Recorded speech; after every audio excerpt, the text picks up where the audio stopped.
What's that? It's November? Well, fuck you! Don't let your kids watch it! Yo, LV. Yo, you made Catherine, a game so spooky, you just might need a new pair of boxers. This game is actually very interesting. A lot of time and effort was put into this game by the company Atlus. Sound familiar? That's because they're the same guys who made the Shin Megami Tensei and Persona series. So were they able to pull off a game like Catherine? Well, let's find out. Alright, before I even begin, I gotta say, the very first thing that caught my attention was the 3D animation for the game, as well as the 2D animation. I don't care what anyone says, this is one of, if not the best looking games on the PS3, at least in the animation department of games. In fact, the art for this game was so good that the upcoming game Persona 5 is going to be revolved around Catherine's engine. You play as Vincent Brooks, a down-in-the-dumps guy who is in the middle of a long-term relationship with his girlfriend Catherine. Catherine wants to tie the knot with Vincent and get married, but Vincent doesn't want to get tied down to marriage so quickly. So what does he do?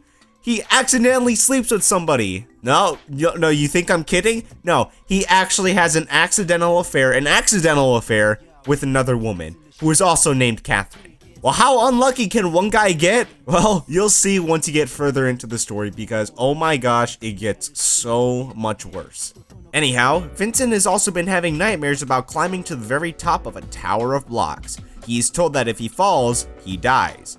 I'll die? You fucking serious? It seems as though Vincent is trapped in these nightmares, and it's up to us to guide him to freedom. The main focus of the game are the nightmare segments. Within these segments, you are greeted by a wall of blocks. Your objective is to climb this wall to the very top before all the platforms fall off, or of course, you accidentally fall off.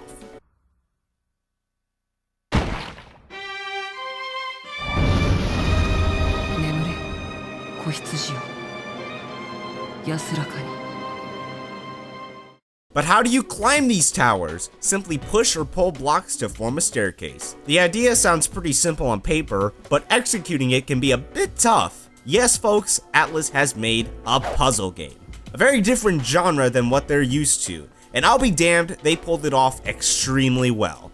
There are many ways you can build your way to the very top. The most common way is forming a staircase. You can also slide blocks over to reach a higher block. The possibilities are endless. The really cool feature they added was that if you were able to push a block off an edge, it won't fall off. It will stick onto the edge of the block below and it won't move. This can be proven very helpful and leads to more options for staircases. You can also grab abilities which can either lay down blocks or kill enemies on screen. As you progress through the nightmares, stages will require you to think more, add new blocks to change the mechanics, and will be a genuine challenge the farther you go. The only ways you can die is if you fall off a ledge by accident or get killed by a block. If you die, you have to restart from the beginning unless you've reached a checkpoint. And yes, thankfully Atlus did add checkpoints as well as an undo mechanic that will undo an accidental move that you made. You know, it's a bit weird. They were really kind of forgiving with this game, unlike most of their other games. I'm just gonna post them on the screen right now. At the end of each nightmare segment is indeed a boss which you have to climb away from. This is what I love most about the nightmare segments, the bosses. Instead of facing a boss head on like most other games, this one you actually have to run away from. What I love most is how each boss is represented as the event that happened in Vincent's day. For example, when he had an accidental affair with the other Catherine, the boss for that night was a disgusting, lust-filled monster that wanted to eat Vincent. Once you climb to the very top and escape the boss, all you have to do is progress further and further each night until the nightmares stop. I gotta admit, it's quite unique what Atlus has made. From what I can recall, they've never previously made any puzzle games leading up to Catherine, and they nailed it really well. I won't lie when I say this, but some of the puzzles did actually require me to put a lot of thought into it, causing multiple retries and deaths. But I never got pissed off because I knew that it was my fault, not the game's. So other than the nightmare segments, what else does the game offer? Truthfully, not much else, except for a notable segment outside of the nightmare stages. Before each nightmare, you are always with your friends, or by yourself at a bar called The Stray Sheep. Here you can have a couple of drinks, though be warned the more you drink, the worse you'll perform in the nightmare stages. You can talk to other people about their personal issues, you can read and reply to text messages, and play an arcade game that is similar to the nightmare stages. You can also listen to music, and as an Easter egg, Atlus added tracks from some of their other games like Nocturne and Persona 4. There is one more unique feature for this game, which I like to call the Judgment Meter.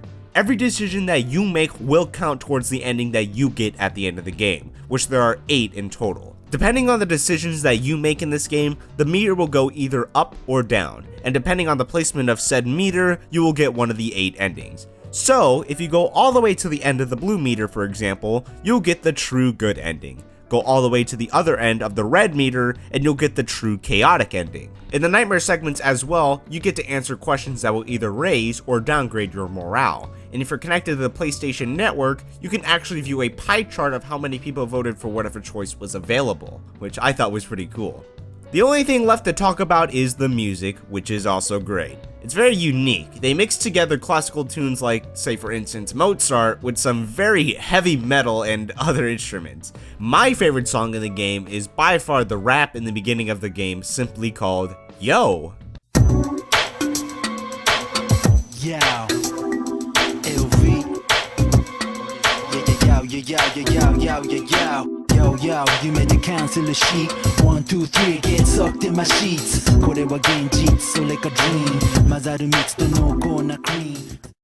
Catherine is by far a great game. It's a shame most people have never even heard of Catherine, but now that you know about it, you should definitely buy it. If you're lucky like I was, except for the fact they have to ruin the game cover by adding 2 fucking stickers to the case, GameStop should have some copies of Catherine left in your local area.